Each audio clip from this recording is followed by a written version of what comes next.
I never made it. Olá, tudo bom com vocês? Mais um vídeo no canal, depois de um tempão, né, que eu não fazia vídeos. E nesse vídeo eu quero falar para vocês 7 coisas que vocês precisam saber antes de vir para os Estados Unidos, se você pretende morar aqui. A primeira delas é sobre as escolas, quando você tem filho. Para matricular o seu filho na escola, você precisa de alguns documentos, né, como no Brasil. E esses documentos são fáceis, né, que é comprovante de endereço, passaporte, visto válido e também a carteira de vacinação. Você pode trazer a carteira de vacinação do Brasil e eles vão verificar se falta alguma vacina que ele não tomou no Brasil, né, que eles exigem aqui. No caso do Miguel, faltavam 3 vacinas e aí eles encaminharam a gente para o posto de saúde e lá ele tomou gratuitamente as vacinas que faltavam. E também para ajudar você a escolher a escola, tem um site que chama Great Schools. Nesse site você pode ver as notas de cada escola. Eles colocam porcentagem de imigrantes, de raça e também comentários de outros pais, né? Então você pode ver como foi a adaptação da criança na escola, quando é imigrante, às vezes eles deixam lá uns comentários. Também a escola tem que ser na região que você vai morar. Você não pode morar numa região e colocar seu filho em uma escola de outro bairro. Então é bom verificar quando você vai escolher o lugar para morar, se você quer determinada escola que seja nessa região. E foi isso que a gente fez, o que nos levou a escolher esse bairro que a gente mora, esse condomínio, foi justamente por conta da escola que a gente queria para o nosso filho. Bom, a segunda coisa muito importante é a carteira de motorista. Para você tirar a carteira de motorista aqui, se você já tiver a carteira de motorista no Brasil, você tem que apresentar a sua carteira do Brasil, seu I-20, né, que é o visto válido e a permissão que você tem para morar, passaporte, comprovante de endereço. E você agenda a prova, pode ser pela internet, agora em tempos de Covid, né, mais ainda pela internet. E aí você vai no dia, faz o teste. No dia que você leva os documentos, você já pode fazer a prova. E para fazer a prova, uma dica que eu dou: se você não é fluente no inglês, pedir a prova em espanhol, mesmo que você não fale espanhol, ajuda bastante.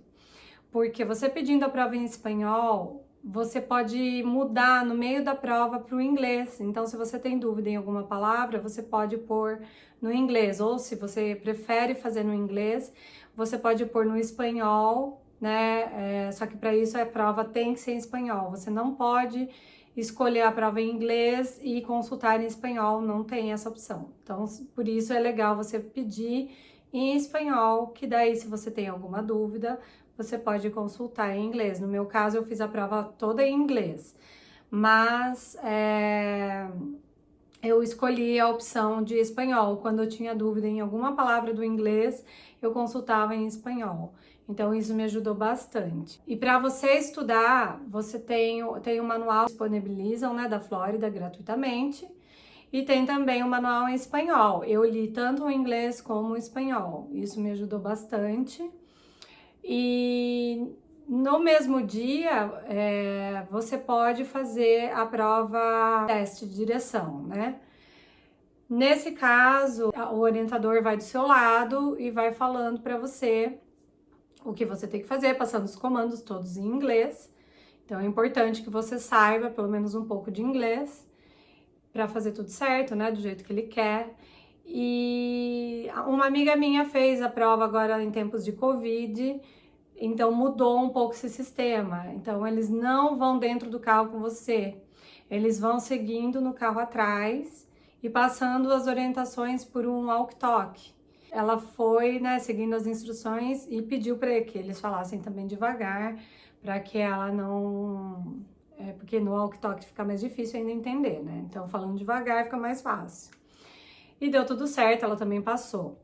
Então, essa é uma dica que eu dou, porque a carteira de habilitação brasileira, quando você vem para cá morar, ela é válida até 30 dias. Depois disso, você tem que ter a carteira da Flórida, no caso, né, se você estiver na Flórida. Então, é importante saber disso.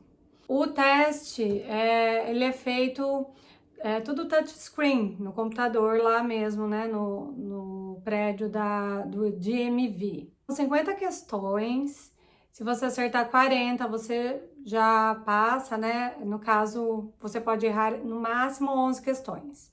Mais do que isso, você é eliminado. A terceira coisa que eu quero falar é sobre o aluguel.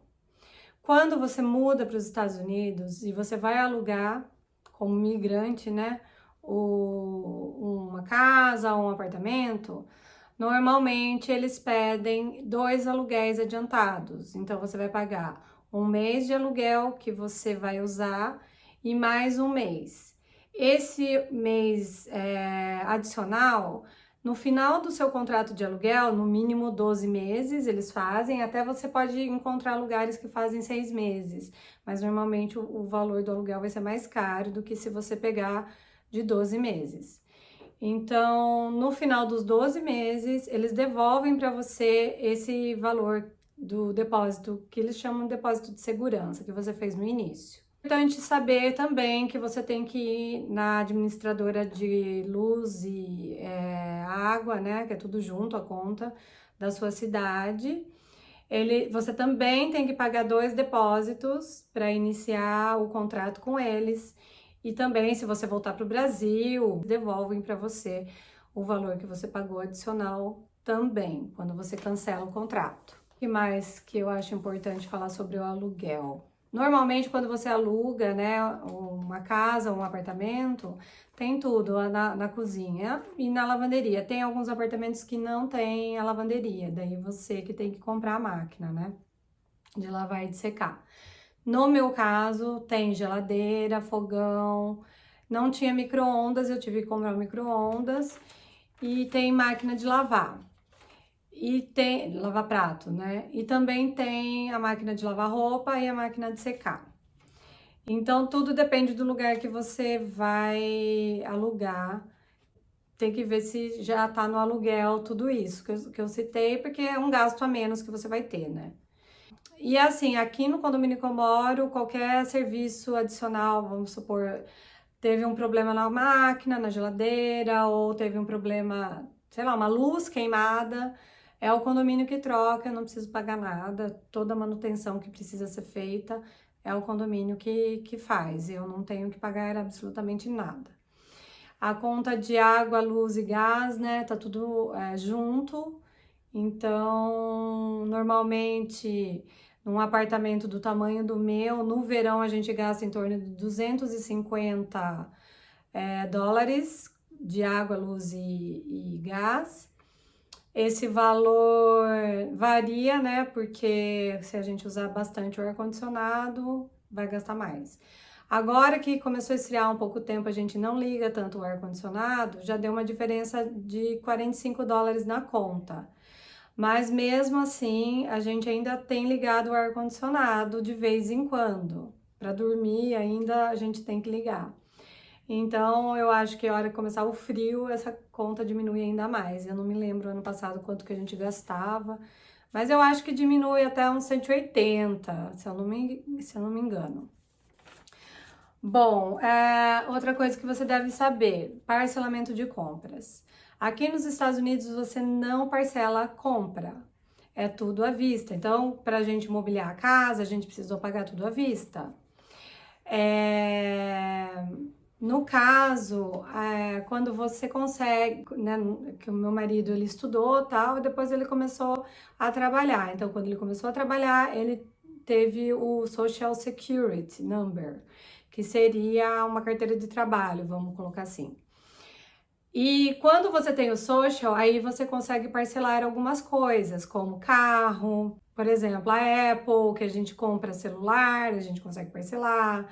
Amazon, se você vai comprar coisas na Amazon, você consegue parcelar pelo cartão deles, né? O cartão da Apple também é pelo cartão deles.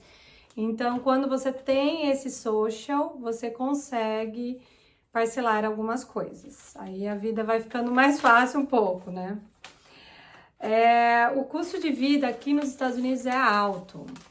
Então, saiba que uma família com 3 pessoas como a minha, no início gasta pelo menos $2.500 mensais, entre aluguel, supermercado, dependendo se você pegar um plano de saúde barato. Mas, assim, 2.500 é para você viver regradinho.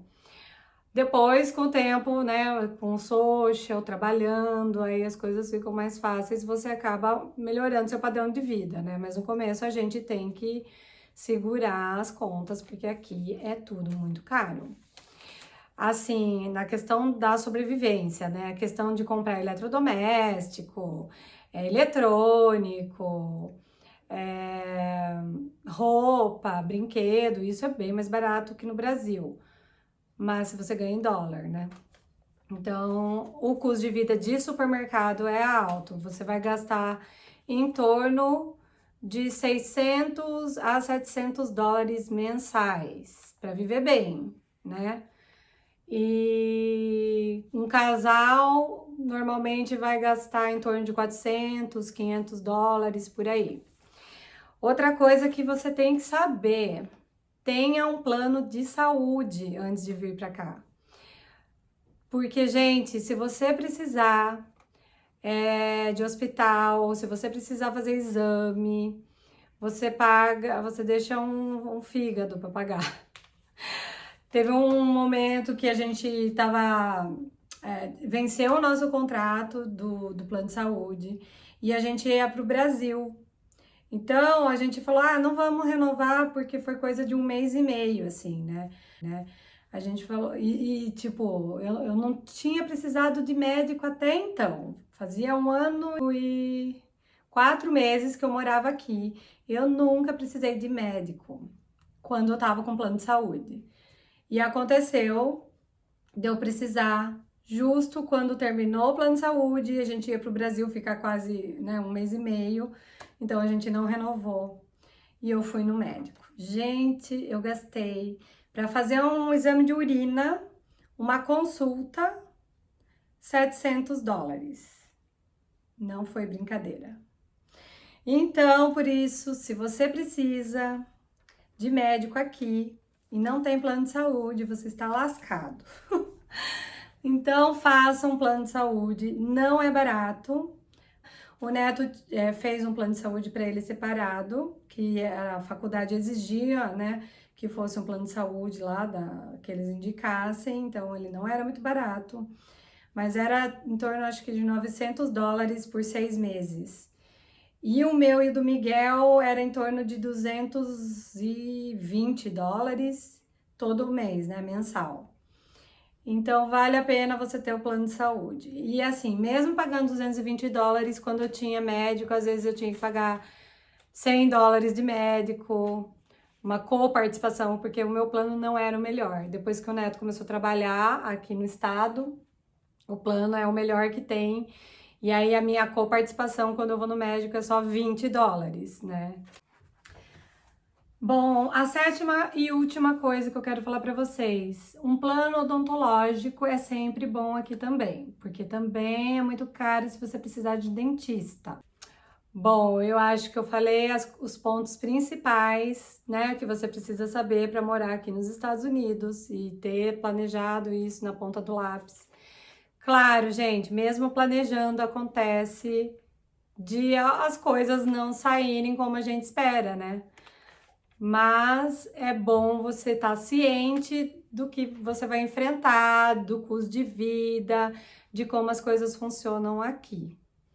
Espero que vocês tenham gostado desse vídeo. Se tiverem alguma dúvida, quiserem me perguntar, pode deixar comentário que eu respondo. E espero vocês no próximo vídeo. Até mais!